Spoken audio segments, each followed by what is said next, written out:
Hello and welcome back to my blog. I'm going to read a little more from Why Is This Happening to Me Again and What You Can Do About It that I found at the Friends of the Library book sale for $1. And this little bit I'm going to read right here is worth $1 to me. This is from chapter 10. Yes, I'm hopping around. And I've got a certain place I want to get to before I stop. So, here I go. Ancient Wisdom. Most people, once they have clarity about the cause of the pain in their lives, are excited and eager to go to work on taking care of issues which need to be resolved. Richard was the exception. When I spoke again of true forgiveness being the solution, he went ballistic. Richard's voice deepened. Forgiveness.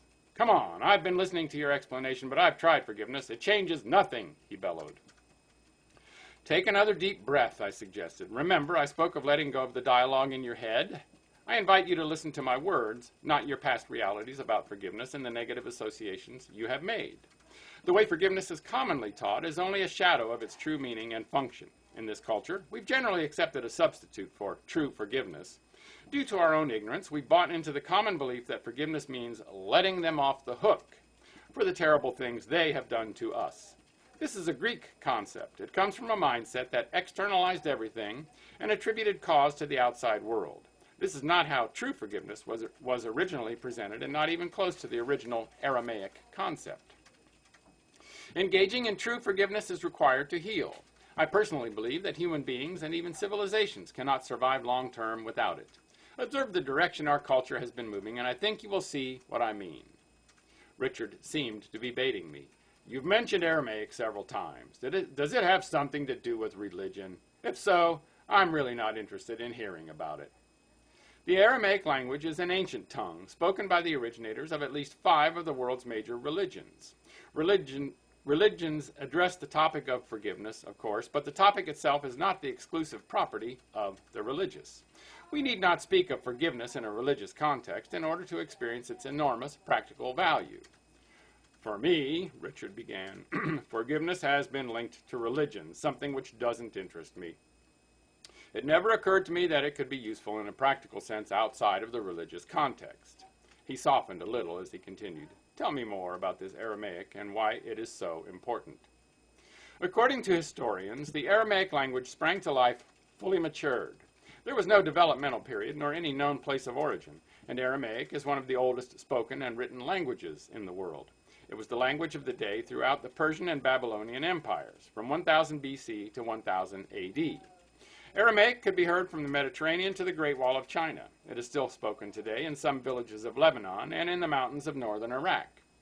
The Zoroastrian, Hebrew, Christian, Islamic, and Baha'i faiths were all originally taught in Aramaic, and it is the language of many of the Dead Sea Scrolls.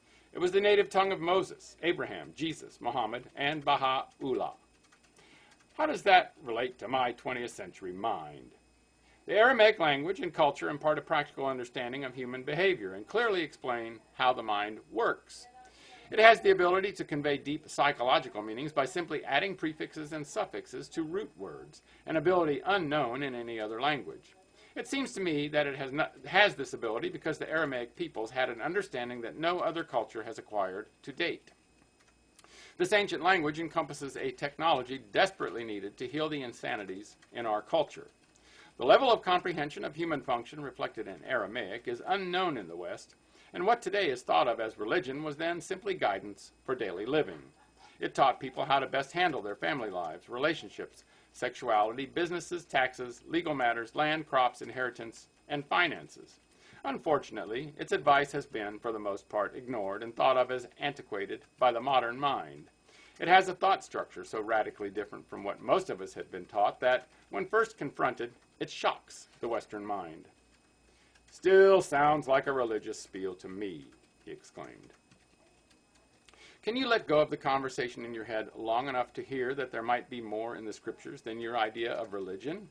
Investigate genuine spiritual teachings and you will find they are about life. They deserve serious consideration. In truth, they are simply an owner's manual for your life, relationships, and body. Okay, you've got my curiosity. What you have said so far makes sense, so I'll listen, came Richard's wary reply. Once you go beneath the misinterpretations and grasp the original Aramaic thought structure in the scriptures, you will experience a clarity that is profound. What today is called religion has its roots in solid, down-to-earth guidance. The original intention of religion was to create a community where it was safe and nurturing to live differently than the insanity we humans have created in the world. A community that taught people how life worked and instructed people how to achieve the best life had to offer and processed them through the world's insanity. Many religions still hold fast to this as their goal. Do you recall hearing quotes from the scriptures like, "Do not judge by appearances, do not defile the temple, and the wages of sin is death"? Yes, and it never made one lick of sense to me either. When I was a kid, I heard hypocrites spouting that stuff all the time. Then they would do the exact opposite when they thought no one was looking. It sure turned me off, Richard said with disgust. I hear it was confusing for you to see people not walking their talk. With the amount of energy and resistance you have around this conversation, I suspect you were abused due to their hypocrisy. Were you? My folks talked about love and honesty at church, but beat me up, verbally and physically, at home. If I spoke up or asked why they acted so differently in public, the beatings doubled. I had to lie to keep the family secrets. I had to be dishonest in order to make it look like everything was okay, or I'd be punished. Keeping up appearances was demanded of me. It was pretty crazy. While I was being lectured on the value of telling the truth, I was required to live a lie. Richard bit his nails as he replayed his story. The way he was sitting reminded me of a scared, angry little boy perched on the edge of his seat, ready to escape. I saw hypocrisy in the minister and deacons, lots of people. They were always telling me I was a sinner. That was painful. As he finished his story, he was rigid and holding his breath. Take a breath, Richard. Holding your breath is exactly how you acquire a past about something and carry it with you. Holding your breath attaches the pain of an experience to a reality in the mind.